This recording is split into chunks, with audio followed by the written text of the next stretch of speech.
হকারদের জীবন জীবিকা দিয়ে আজকে ছেলে খেলা করছেন। উনি নিজেকে আয়োস করছেন উনি ভালো, আর ওনার তলাকার তৃণমূলের নেতারা সব খারাপ। উনি একেবারে সমস্ত কিছু পরিষ্কার পরিচ্ছন্ন। এর পিছনে রাজনীতি আছে।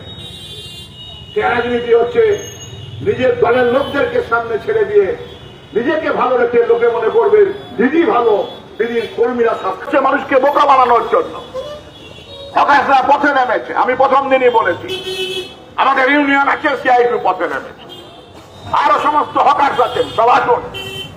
যদি মনে করেন একসঙ্গে সবাই মিলে লড়াই হবে, হবে লড়াই, অসুবিধার কিছু নেই।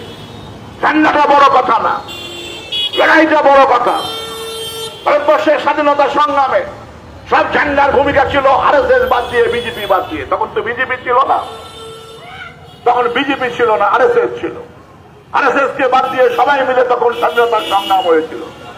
তা রুটি রুজির লড়াই যখন হবে সমস্ত হকারকে ঐক্যবদ্ধ হতে হবে, পথ ঠিক করতে হবে, সেই পথ ঠিক করে লড়তে হবে।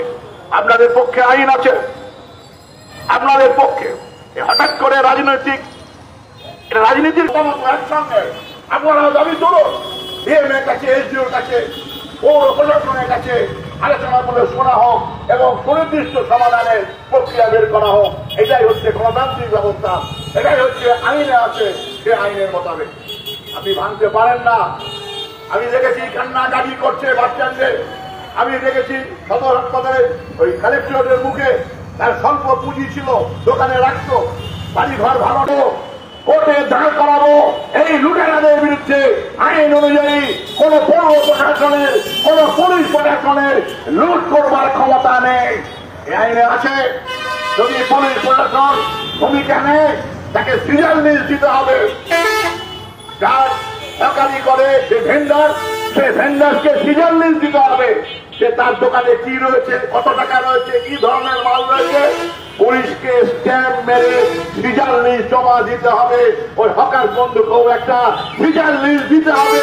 এই আইনে হকারদের অধিকার সুনিশ্চিত করেছে কেন্দ্রীয় আইনে। এটা তো আইন মানে না। এবার মাটি কাটে, বালি কাটে, কয়লা চুরি করে, গরু চুরি করে, নাকের ডগা দিয়ে গরুর গাড়ি যায়, কয়লার গাড়ি যায়, ওখানে কোন রকমের আইন থাকে না। বেআইনি ভাবে সরকার চালানোটা এড়িয়ে দিচ্ছি। কি করে আইন